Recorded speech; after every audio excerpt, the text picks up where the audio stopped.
In the Pacific Theater, the United States received some encouraging news during the summer of 1942 after a string of major defeats, including the surprise attack on Pearl Harbor in December 1941 and the subsequent fall of Guam and the Philippines. The U.S. Navy, having rebuilt its weakened forces with the help of naval intelligence, achieved victories at the Battle of the Coral Sea in May and the Battle of Midway in June. Earlier in April, Lieutenant Colonel James Doolittle had led a daring bomber raid on Tokyo, marking a significant morale boost for the Army Air Forces. American morale, previously shaken, began to rebound.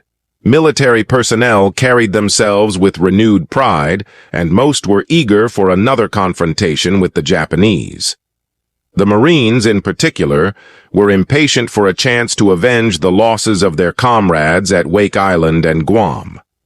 In August 1942, that opportunity arrived when Marine units were ordered to the Solomon Islands in the Southwest Pacific. This marked a turning point. Rather than being under-equipped and overwhelmed as they had been earlier, the Marines were now better trained, better armed, and determined to take the fight to the enemy. Many believed they would land, clear out the Japanese, and return to Australia within weeks to enjoy the comforts of food, drink, and companionship.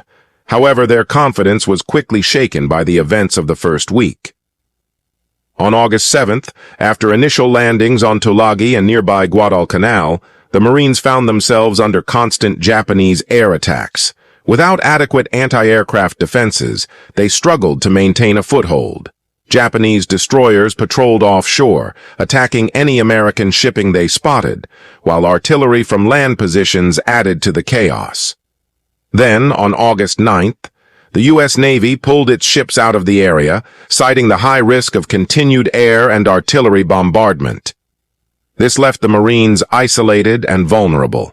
Many feared they would not survive the ordeal, with one Marine later recalling the grim belief that none of them would leave the island alive. Amid the confusion and frustration, the Marines were eager for an opportunity to strike back. On August 12th, such an opportunity seemed to emerge near the Matanikau River, close to the American beachhead on Guadalcanal. Patrols reported what appeared to be a white flag, and a Japanese sailor, loosened by alcohol given to him by American troops, claimed that many of his fellow soldiers were starving and ready to surrender. Some believed this could be a chance to eliminate weakened enemy troops who might be too malnourished to resist. Although initial plans called for a patrol of 25 men to depart from the landing beaches early in the morning by boat, land west of a location known as Point Cruz, and return before nightfall, the plan was altered. Officers decided that upon returning, the group would cross overland toward Kukum and spend the night in a protected hillside area. This adjustment would allow them to learn more about the terrain and potential enemy concentrations. Just 12 hours before the patrol was scheduled to depart, Lieutenant Colonel Frank Goettge, a division intelligence officer, updated the mission based on the new information. He believed the Japanese sailor's account and argued that the enemy troops in the Matanikau area would likely surrender. Goettge convinced his commanding officer, Major General Alexander Vandegrift, to approve the mission by claiming that hundreds of Japanese troops were prepared to give up. Although Vandegrift agreed, he warned Goettge not to land between the mouth of the Matanikau and Point Cruz, as strong enemy forces had recently been spotted there. Instead, the landing should occur farther west to avoid unnecessary risk. The Americans were still inexperienced with jungle warfare, and although they had heard of Japanese atrocities in China, they did not believe they would suffer a similar fate. Goettge selected a team that included Lieutenant Malcolm Pratt, a medical officer, and several members of the 5th Marines Intelligence Division, including Captain Wilford Ringer, First Sergeant Stephen Custer, and Lieutenant Ralph Corey, a Japanese-speaking officer who had previously served in Japan. The patrol also included other men known for their toughness and leadership. Reporter Richard Tregaskis, in his 1943 book, Guadalcanal Diary, praised Sergeant Frank Few of Arizona, describing him as rugged, wiry, and respected by his peers. Others, like Sergeant Charles Sweeney and Corporal Monk Spalding, were considered dependable in a crisis. However, to stay within the 25-man limit, several Marine riflemen originally assigned to the mission were replaced by intelligence personnel, a decision that would be regretted once fighting broke out. As the group assembled around the Higgins boat that would transport them west of Point Cruz, many expected a potential firefight. Because of last-minute changes, the patrol was set to depart around 6 p.m., land, bivouac overnight, and proceed the next morning. But as night fell, problems arose. Goettge had difficulty identifying the correct landing site, and the boat ended up too far east, dangerously close to where enemy forces had recently been spotted. The situation worsened when the boat's loud engine alerted nearby Japanese soldiers to the Americans' presence. The boat then hit a sandbar, and the noise from reversing the engines echoed through the jungle. These missteps set the stage for what would become the ill-fated Goettge Patrol incident. The Marines had been explicitly warned not to land on the west side of the Matano River, but things quickly took a turn for the worse. They were forced to jump out of the Higgins boat and wade ashore. Colonel Goettge led his men a short distance into the jungle, then halted to set up a defensive perimeter. He instructed most of the men to remain on the beach, while he, Captain Ringer, Sergeant Custer, and the Japanese sailor ventured further into the jungle in search of the supposedly exhausted enemy troops. Within minutes, gunfire shattered the night. Ringer and a wounded Custer returned fire and scrambled back to the beach. Goettge and the Japanese sailor lay dead in the foliage. Ringer managed to drag Custer out of the danger zone, bullets snapping past them and kicking up sand. Through much of the night, the Marines fought to hold their position against a larger, concealed enemy force, while Dr. Pratt tended to Custer and other wounded. After the initial shots, Marines called out Goetge's name, hoping he might respond. Corporal Spalding, Sergeants Few and R offered to crawl back into the jungle to recover him. After receiving no response, they found Goetge dead from gunshot wounds to the head. Few stayed under cover while Spalding returned to the beach for help. During his absence, the enemy surrounded Few and R. In the darkness, Few mistook a Japanese soldier for an American, challenged him, and was stabbed with bayonets. He managed to grab the attacker's rifle and killed him with the bayonet, then used a pistol to eliminate another Japanese soldier. According to a later account, Few explained that when he challenged a nearby figure, the man rushed him.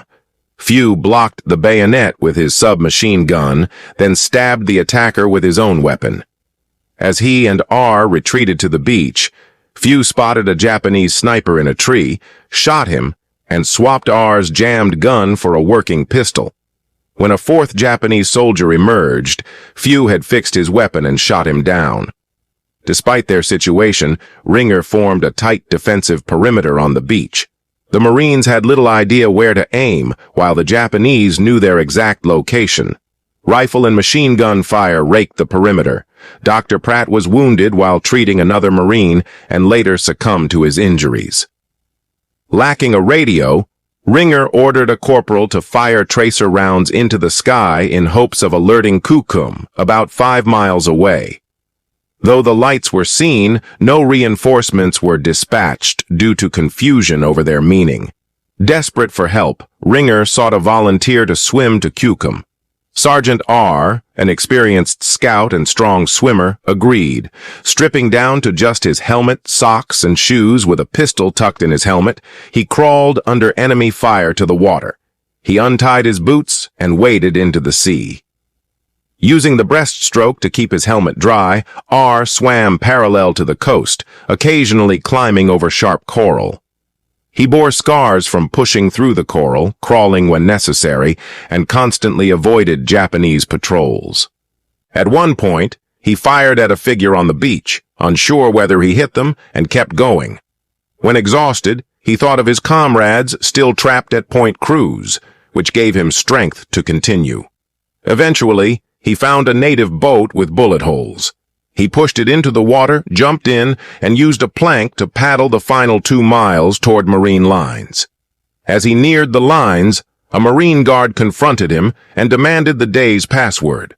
Too tired to recall it, R shouted a word he thought the Japanese couldn't pronounce. Million. Repeating it until the sentry believed he was American, he was finally allowed through. At about 5:30 a.m., R arrived ashore, bleeding from coral cuts and exhausted. Marines wrapped him in a blanket and took him to report to his superiors. Back at Point Cruz, Ringer and the remaining men struggled to repel the enemy. As darkness deepened, the Japanese advanced cautiously, improving their chances of killing any remaining Marines. Fewer than 10 Americans were still alive out of the original group of over 20. Sergeant Custer was shot again, and the Japanese got so close to Sergeant Few that he could nearly feel the muzzle blast of their machine guns. The Marines fired blindly in the direction of the enemy, but the Japanese, equipped with muzzle suppressors, remained hard to locate. The Marines found themselves unable to respond effectively. They had to keep up continuous fire to repel the Japanese and hope that reinforcements would arrive from Kukum. Captain Ringer didn't know whether Sergeant Arndt had made it back safely. After hearing gunfire further down the beach shortly after Arndt left, Ringer had no more information and decided to send Corporal Spalding on the same mission about an hour later, unable to rely solely on Arndt's success. After wishing the others on the beach good luck, Spalding stripped down, entered the water, and swam east.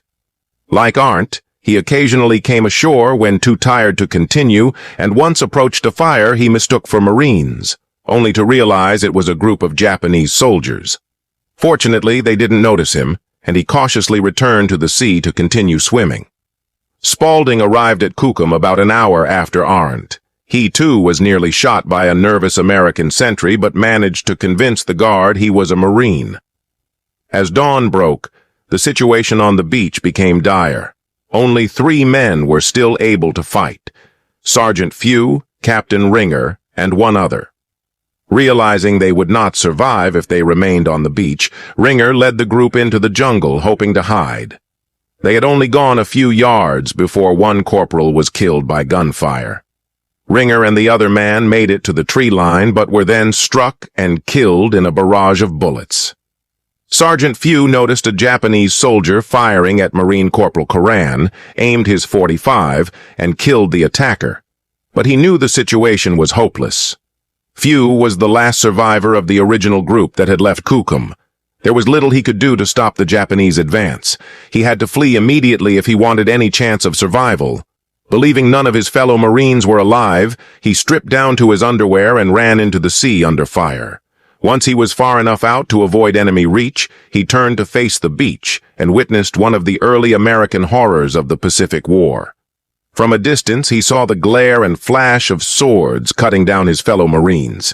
He later told war correspondent Richard Tregaskis that the Japanese surrounded them and attacked with swords flashing in the sun. Unable to linger, Few dove underwater and swam to evade machine gun fire now aimed from the shore.